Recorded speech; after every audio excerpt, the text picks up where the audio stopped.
who warned him that he was on the verge of a nervous breakdown. Somehow he needed to let go and let God take charge of his problems. But how could he do something like that? And I don't know if you ever feel like that. Lord, this thing is burdening, but how do I let it go? How do I release it to you? So what this man did, says here, the breakthrough came one day when he took a notebook and ventured out into a forest, not far from where he lived. As he walked through the cool of the woods, he could feel his muscles starting to relax. Sitting down under a tree, he sighed and he felt at ease for the first time in months. He took out his notebook and decided to let go of the burdens of his life. He then wrote God a letter, and it simply said, "Dear God, today I hereby resign as the general manager of the universe. Love, George." Looking back on that moment, George reflected with awe and wonder that God actually accepted his resignation.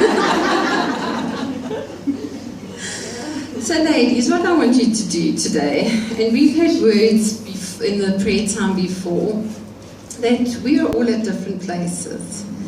And you've come here with a different worry to what I've come here with. And so with the lady next to you, and the lady on the other side, and the lady in the front, and the lady behind.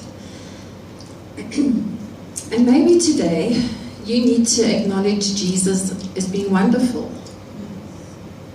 Maybe that's where you're at. Lord, you're wonderful. Maybe you need to acknowledge Jesus as your counselor. Maybe you need wisdom. Maybe you need God to help you, to direct you, to lead you. Maybe you need to know today that God is mighty. He's mighty to save. He's mighty to reach down his hand into your situation. It's lovely. There's a passage in Exodus. It says God reached down his hand to the people. God's mighty and he wants to reach down into your situation. Maybe you need to know God as your everlasting Father. Sometimes we go through that thing, we know our dads love us, and then we get busy, and then we've got to retract again and be reminded.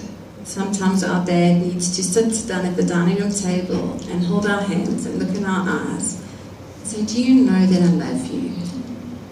And so maybe today you're in a place where you need to close your eyes and in the Spirit look into Father's eyes and know that he is your everlasting Father. Maybe you need to know Jesus today as your Prince of Peace. Maybe there's turmoil. Maybe there's conflict. Maybe there's conflict at home. Maybe being here is an escape. And you're thinking, I wish I could just stay here for the rest of the day. I don't feel like going home. It's difficult at home.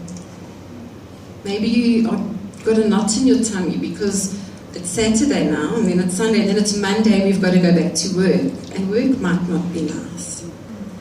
Maybe you're in conflict with a friend. Jesus is your Prince of Peace. If I could ask Glynis just to come and play a little bit for us as we just spend time